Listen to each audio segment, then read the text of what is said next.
Banyak orang yang modify kereta biasa bukan tengok performance, tengok brand besar sahaja.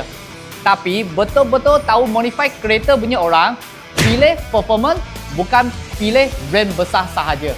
Nampak tak? Hari ni datang satu Lamborghini full icon EVO.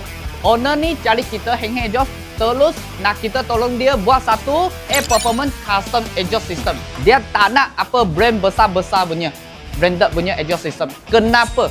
Sebab owner ni dia tahu banyak brand besar-besar bukan performance, selalu jual satu logo sahaja.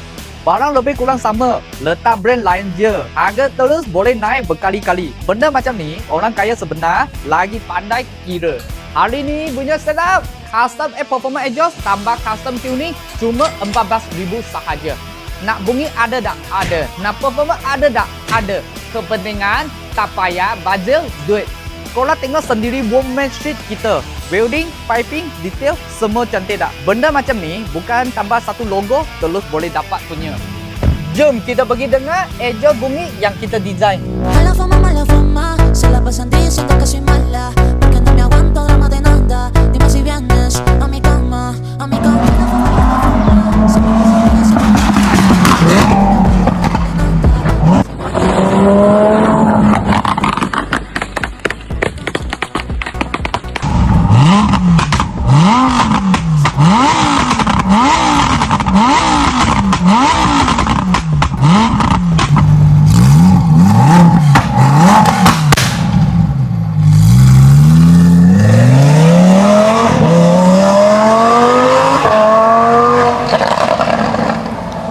Kami hanging exhaust ada di Skoda, Bukit Indah dan ada Hype.